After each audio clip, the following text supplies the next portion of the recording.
رمضان کے بعد سب سے زیادہ فضیلت عاشورہ کے روزے کی ہے، 10 محرم کا روزہ، کہ آپ صلی اللہ علیہ وسلم نے ارشاد فرمایا کہ عاشورہ کے دن اپنے اہل و عیال پر دسترخوان کو وسعت دو، اس سے رزق میں برکت ہوتی ہے۔ قعدہ، ذی الحجہ، محرم اور رجب، یہ 4 مہینے جو ہیں اسلام میں اشہر حرم کہلاتے ہیں۔ مفتی طارق مسعود کے بیانات کے لیے مفتی صاحب کے آفیشیل چینل مفتی طارق مسعود سپیچز کو سبسکرائب کریں۔ محرم کے حوالے سے ایک بات کر لوں، یہ 10 محرم کا روزہ، رسول اللہ صلی اللہ علیہ وسلم نے ارشاد فرمایا کہ عاشورہ کا روزہ مجھے اللہ کی رحمت سے امید ہے کہ 1 سال کے گناہوں کا کفارہ ہے، تو بڑی فضیلت ہے۔ رمضان کے بعد سب سے زیادہ فضیلت عاشورہ کے روزے کی ہے، 10 محرم کا روزہ۔ سمجھ رہے ہیں محرم میں ہمیں شریعت نے کیا کرنے کا حکم دیا ہے، اسلام کیا کہتا ہے؟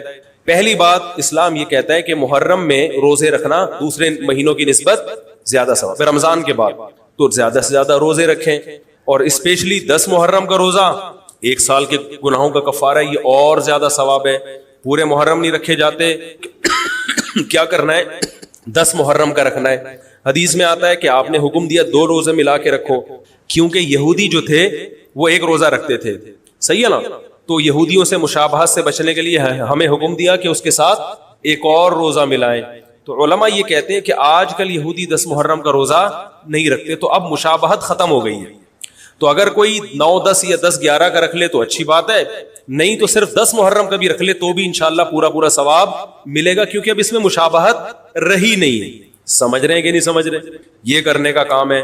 دوسرا کام، محرم میں گناہ دوسرے مہینوں کی نسبت زیادہ، اس کی قباحت زیادہ بڑھ جاتی ہے، کیونکہ 4 مہینے محترم ہیں، شوال، ذی قعدہ، ذی الحجہ، محرم اور رجب، یہ 4 مہینے جو ہیں اسلام میں اشہر حرم کہلاتے ہیں۔ قرآن کہہ رہے فَلَا تَظْلِمُوا فِيهِنَّ أَنفُسَكُمْ، ان میں اپنی جانوں پہ ظلم مت کرو۔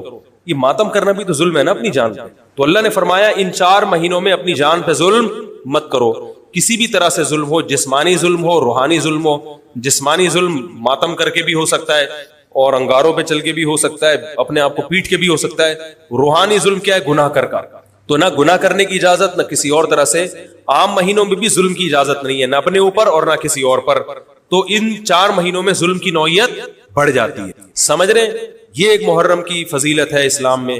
اور تیسری فضیلت جو محرم کی، جو بعض روایات سے ثابت ہے، یعنی جو فضیلت تو نہیں کہیں گے اس کو، جو محرم میں کرنے کا کام ہے، وہ بعض احادیث میں آتا ہے کہ آپ صلی اللہ علیہ وسلم نے ارشاد فرمایا کہ عاشورہ کے دن اپنے اہل و عیال پر دسترخوان کو وسعت دو، اس سے رزق میں برکت ہوتی ہے۔ لیکن یہ جو حدیث ہے یہ ضعیف ہے، سند کے لحاظ سے پاورفل اور مضبوط نہیں ہے۔ بعض علماء نے کہا کہ اس کثرت طرق کی وجہ سے حسن کے درجے کو پہنچ گئی ہے۔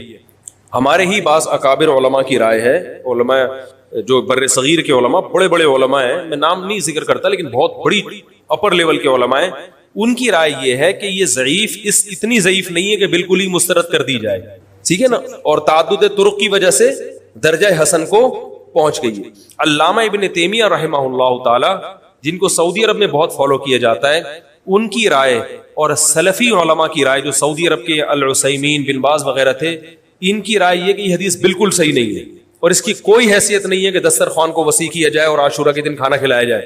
سمجھ رہے کہ نہیں سمجھ رہے؟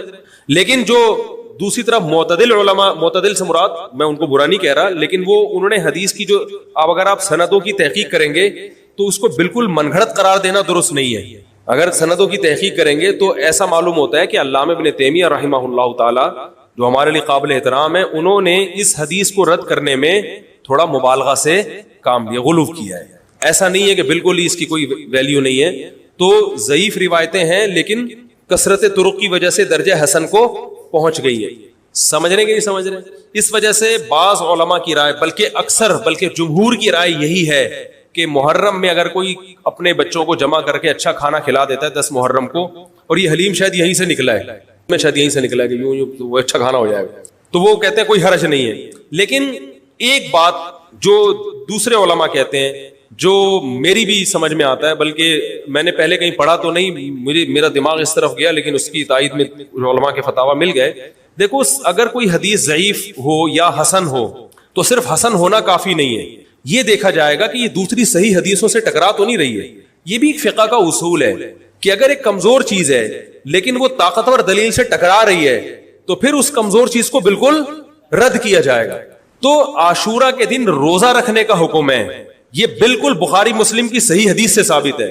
اور جو کھانا کھلانے والی روایت ہے وہ اس ٹکر کی نہیں, اس کو تو ابن تیمیہ جیسے محقق نے بالکل ہی کالعدم قرار دے دیا, بعض عرب علماء نے بھی بالکل کالعدم قرار دے دیا, اگرچہ ہماری رائے ہے کہ بالکل کالعدم نہیں ہے, لیکن بہرحال اس میں محدثین کا بڑا اختلاف ہوا ہے. جبکہ روزہ رکھنے والی جو روایات ہیں وہ بالکل بے غبار ہیں, ان کو سب صحیح مانتے ہیں.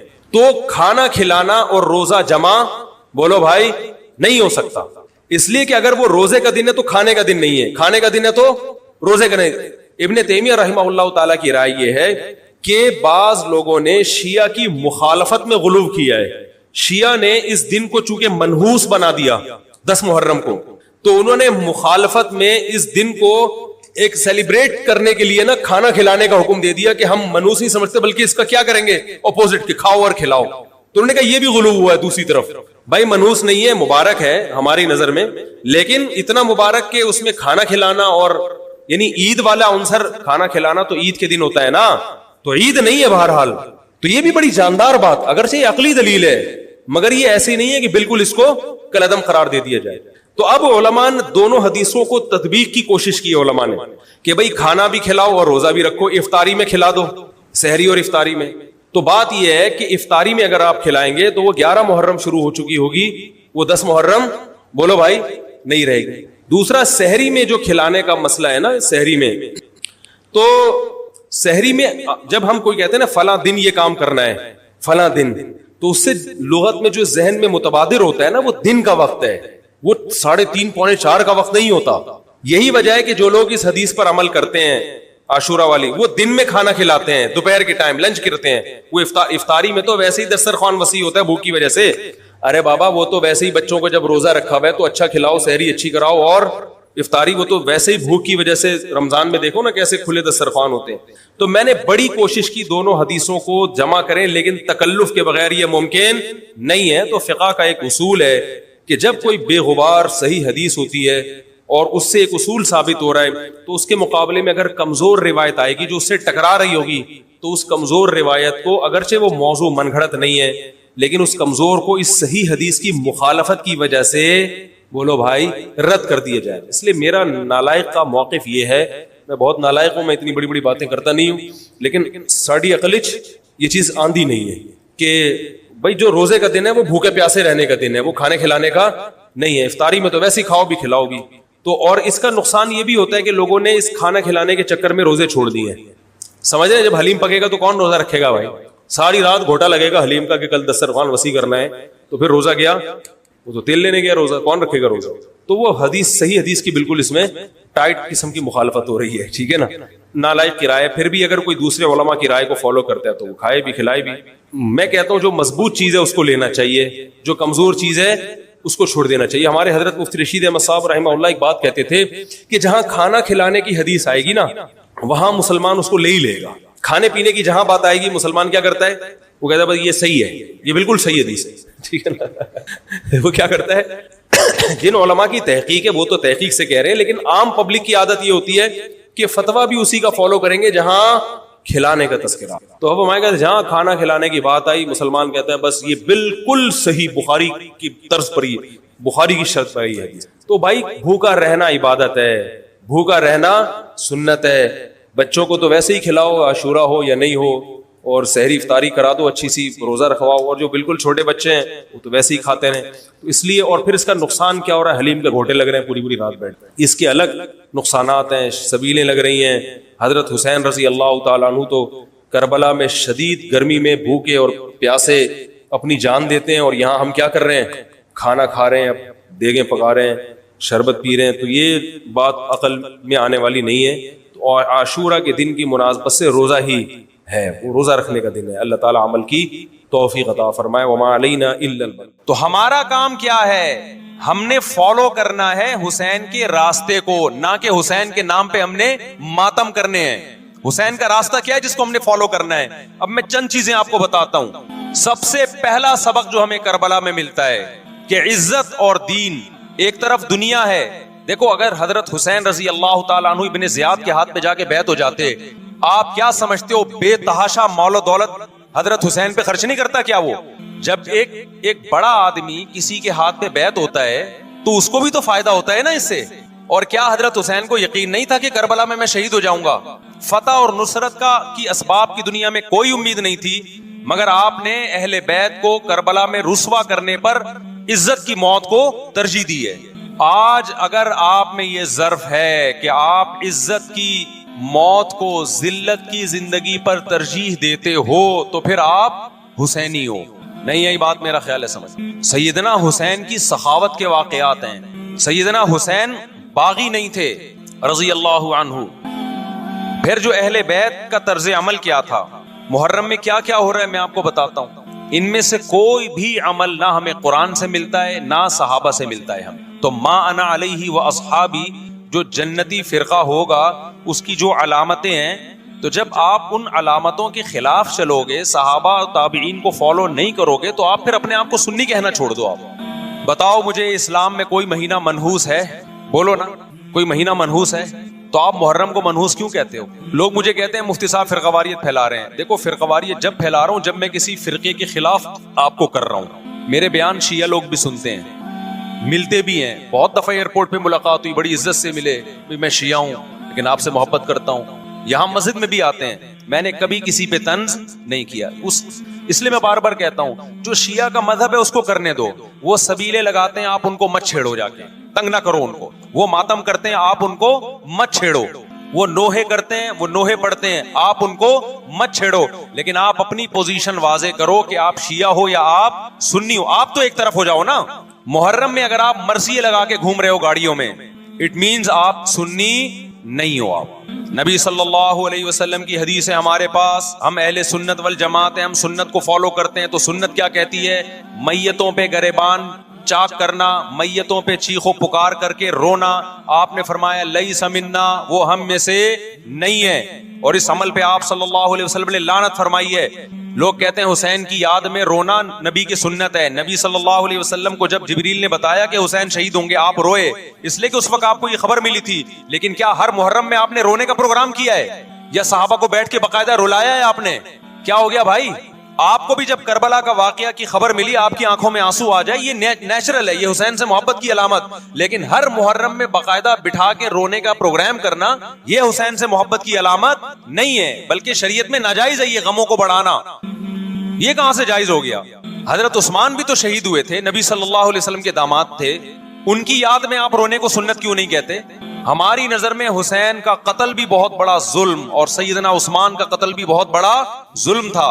دونوں مظلوم تھے، دونوں مظلوم شہید تھے، ہمیں دونوں کی شہادت پہ غم ہے، لیکن اب اس غم کو مناتے نہیں ہیں۔ اسلام میں غم منانا سنت نہیں ہے۔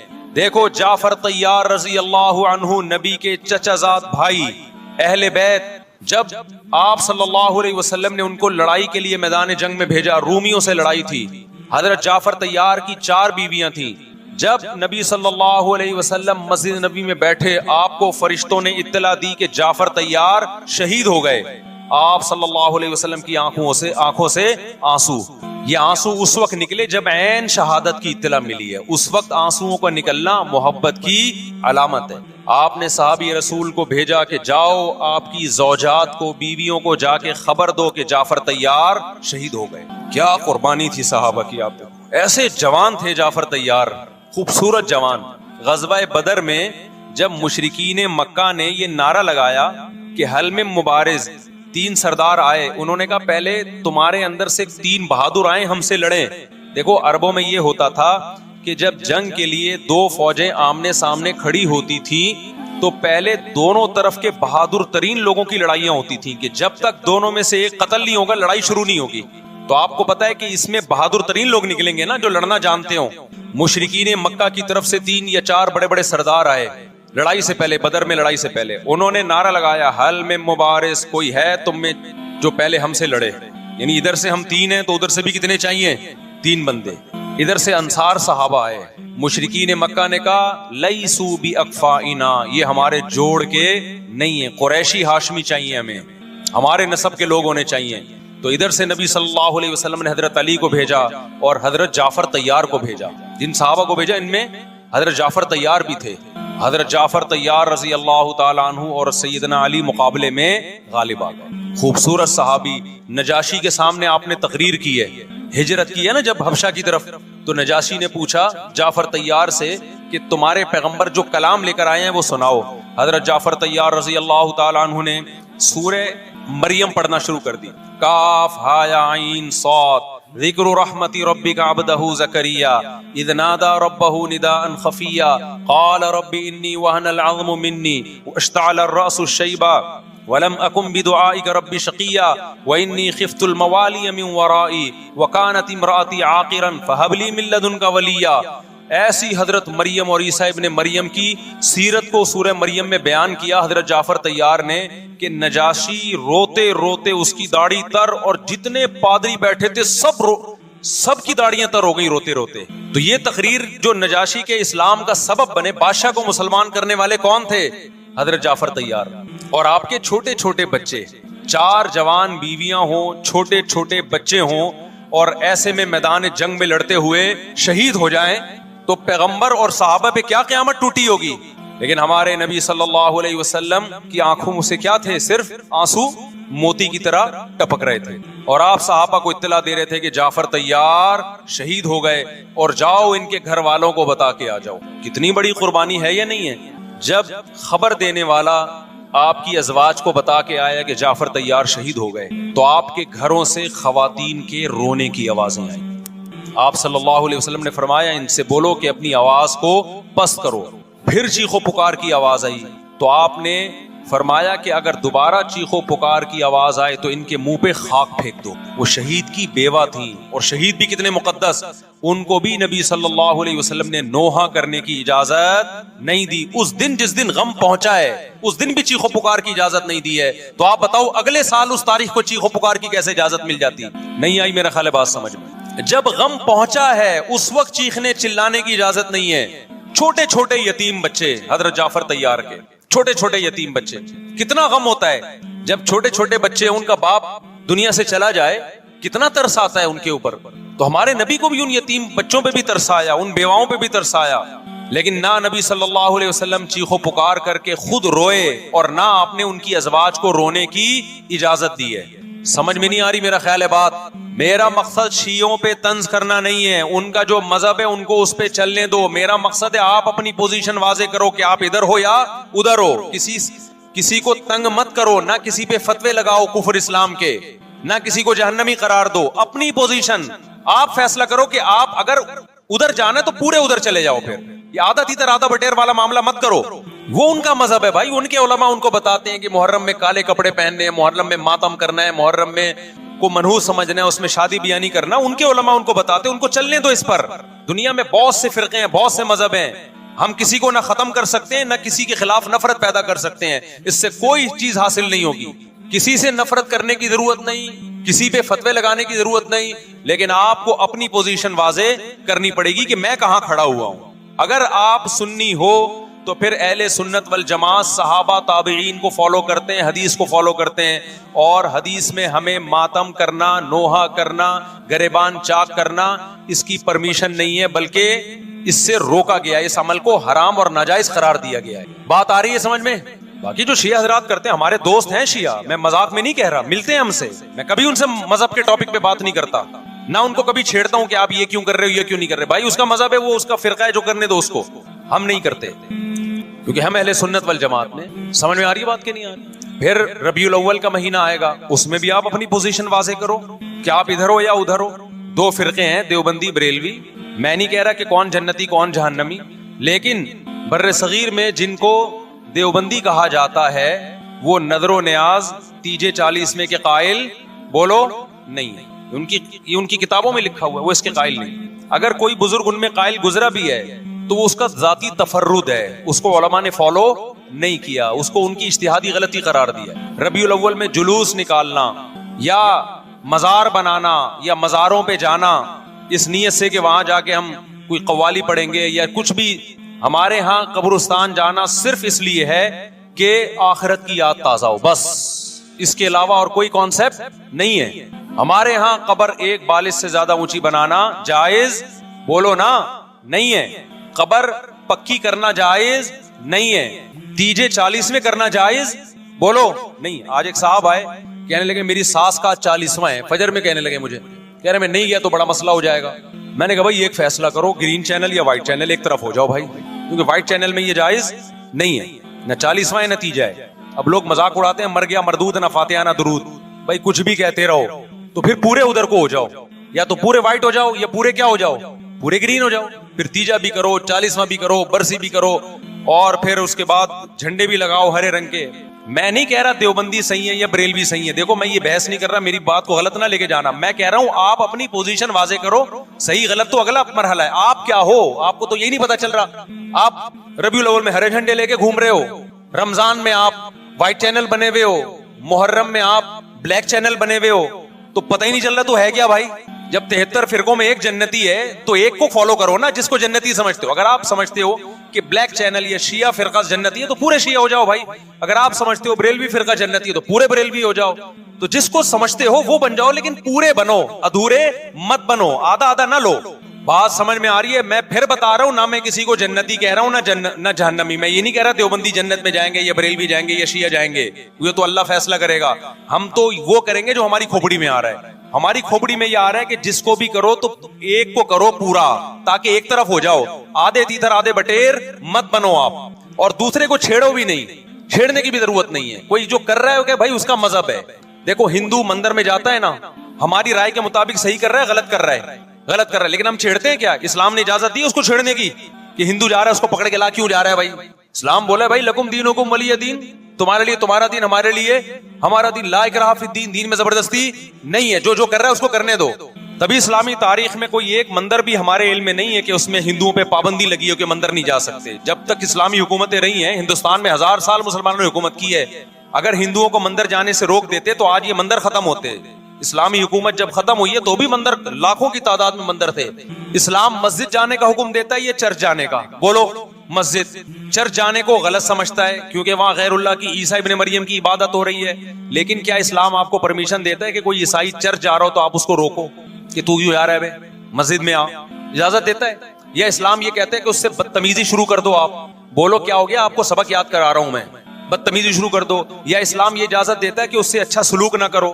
قطعاً اجازت نہیں، بلکہ قرآن تو کہہ رہے ہیں ان اللہ یحب المقسطین، جو غیر مسلم تم سے لڑ نہیں رہے میدان جنگ میں ان سے تمہیں اچھا سلوک کرنا پڑے گا، کیونکہ اللہ اچھا سلوک کرنے والوں کو پسند کرتا ہے. صحابہ کرام غیر مسلموں کو بھی ہدیے دیا کرتے تھے، نبی صلی اللہ علیہ وسلم نے یہودیوں کو بھی ہدیے دیے.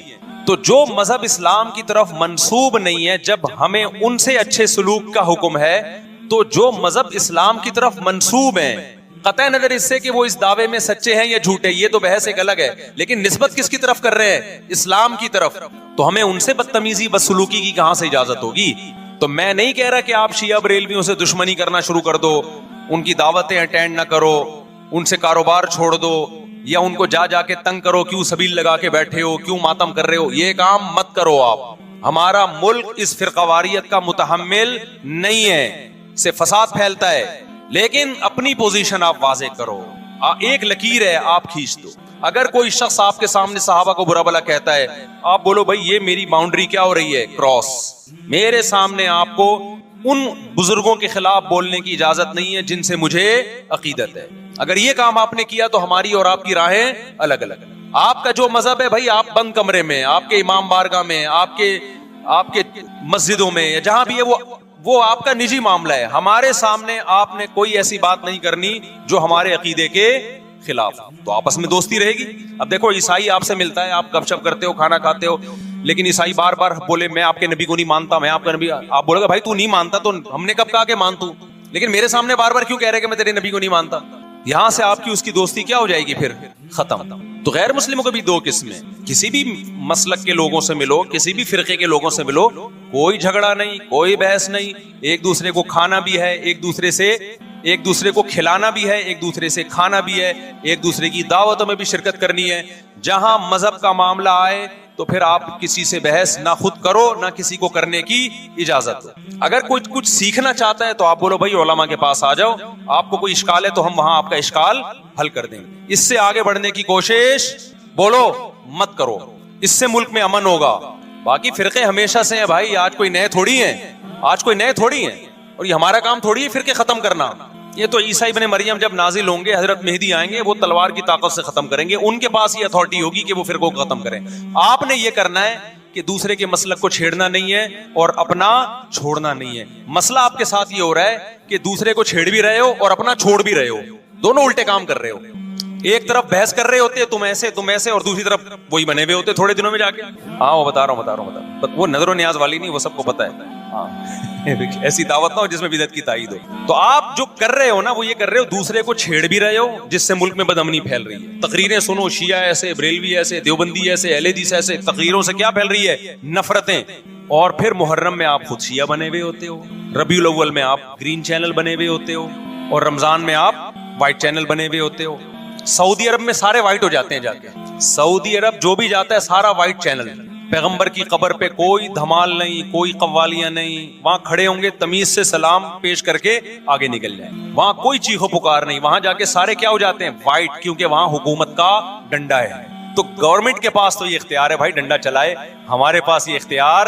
ہم تو تمیز سے بات کریں گے, سمجھائیں گے, محبتیں پھیلائیں گے, کیونکہ جب عوام ڈنڈا چلاتی ہے تو اس سے اصلاح کم اور فساد زیادہ ہوتا ہے. تو میں بار بار کہہ رہا ہوں بھائی دوستیاں رکھو, کوئی دفتروں میں شیعہ سنی لڑائی نہ ہونے دو, یہ غلط ہے.